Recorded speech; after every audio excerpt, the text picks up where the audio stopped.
So some of you may have known I've been posting on social media for quite a few years now, and what I've come across is that there is a lot of great content online in helping you to aid in learning and developing your own knowledge, not only as a player but also as a coach. The amount of content that you can access through social media is incredible. I highly recommend you checking out a lot of videos on various different social media platforms. So I'm going to go through a range of different training videos myself of some of the videos that have been sent to me, or some of the ones that I find have been particularly well in helping you in improving your own game. One of the tennis players is Sam Sonova, and she's a top WTA tennis player, and she's got a lovely service action, very fluent and relaxed. I'm going to show you a few exercises now that's going to help you with the ball and sock. Firstly, what you want to imagine is that the flow of the ball is kind of like the weight that you want when you're carrying through your motion. Can you see it's like a little bit of a figure of 8 as I am swinging with the ball and sock. One continuous motion. I also quite like how she keeps the ball and sock on the same side of her body. This helps her to keep the chest sideways on for longer, as a lot of people tend to open up their body a lot when serving. So this is a great exercise and I highly recommend checking it out. Another great exercise that I've seen from Samsonova and Daniel, the coach of her, is the exercise where she catches a ball and serves straight away, carrying on this figure of 8 motion and keeping the fluency. So the key here is making sure the fluency of the racket does not stop. So once I've caught the ball in my hand, it's just gently placing it, and I'm not trying to hit it that hard. You can see in the video that when she's actually hitting, she's sometimes just walking into the court, allowing her body weight to go forwards. So it's a bit more like flow, back, flow. That timing wasn't as good. That's better. That's what I want. So I just want catch and flow, catch and flow. And again, you don't want to rush this. You want to probably go at your own speed, but you can see that my arms are very relaxed. I'm not trying to force my serve ever. My arms very nice and relaxed. Let's go. 1. That's it. Making sure I'm just resetting, giving me enough time to reset in between each and every shot. As you advance, what you can do is you can start speeding up, having less time and more focusing on the volume and repetition of the shot. I'm going to do a slight variation of the exercise. What I'm going to do is I'm going to get a friend or coach to just feed from in front of me. This is just a bit more realistic in helping me to make sure that the ball is coming towards me. But I also do like the way of dropping side on as well. That way you're able to really load up and drive from a dead weight ball. So let's give it a go. So ready? And extending with my hand down the line. One more. Nice and smooth. So as you can see, I'm really trying to accentuate my hands of driving up and through the ball and keeping my strings pointing down the line. A little bit of target practice too. There's a great video by an academy called Forehand, and somebody sent me this video just showcasing the importance of doing the basics very well. So in this video, you can see the WTA player was driving and accelerating through the ball and actually catching the racket nice and high. And even though she's very advanced, this is something that I highly recommend you guys still doing in helping you to aid in your offhand. As you can see, I'm coiling with my shoulders and catching nice and high.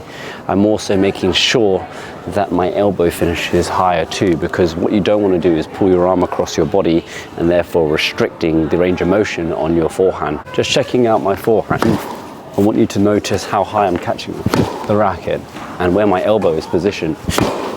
And as you can see from my legs, the more I start to load, the more power I can start to generate on my ground strokes. Because sometimes what you see is online is you see people just speeding up with their arm really fast and they're rushing and finishing low across their body. This is probably not so realistic in terms of what you'd get in a match. But there's also the other side to it. So the flip side, where sometimes you would say is if the ball is coming really fast, sometimes you just have to adapt. And so you can't always have the perfect finish.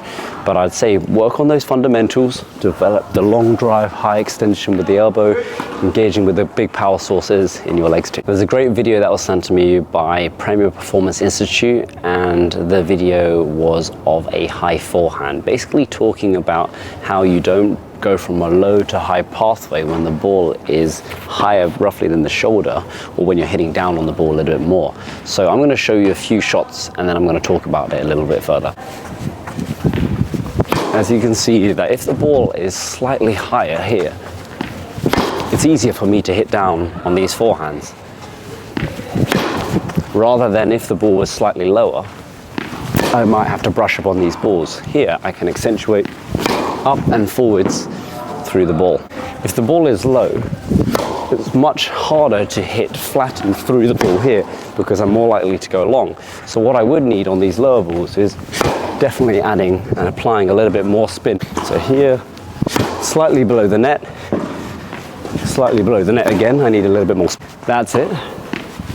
Then I can hit a little bit flatter and I can hit downwards more because the balls are a little bit higher. I love how the video is explained as well. It's a nice, easy concept to remember that if the balls are slightly higher, what I don't want you to always do is brush up on the ball. You want to extend out through the line of the ball, therefore hitting a little bit flatter and lower. I found a terrific video from Great Base Tennis. They teach the absolute fundamentals, and what I love is when somebody said, "Oh, Steve Smith, what is something that you would be known as for Great Base?" And he goes, "Oh, solid fundamentals." And this is just clinical basics and to the point. So I'm going to show you right now what they were doing. Focusing on contact and hold the high finish. Then I'm going to come in and have a forehand volley, freeze at contact, and then the same with a backhand volley. And what I love about this video as well is the young boy also worked on using his offhand, holding the high finish. Same thing with the volley, freezing at contact, and then likewise for the backhand volley.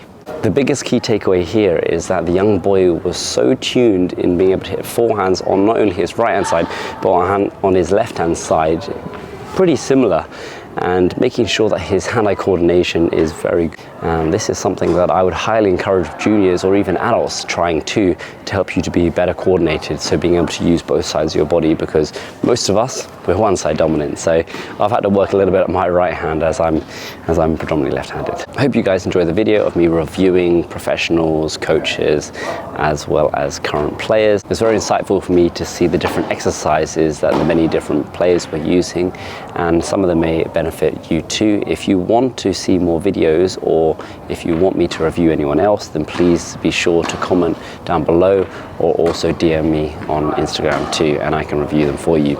Always be sure to subscribe, it really helps my channel, and stay tuned for more tennis videos to come. Take care, guys.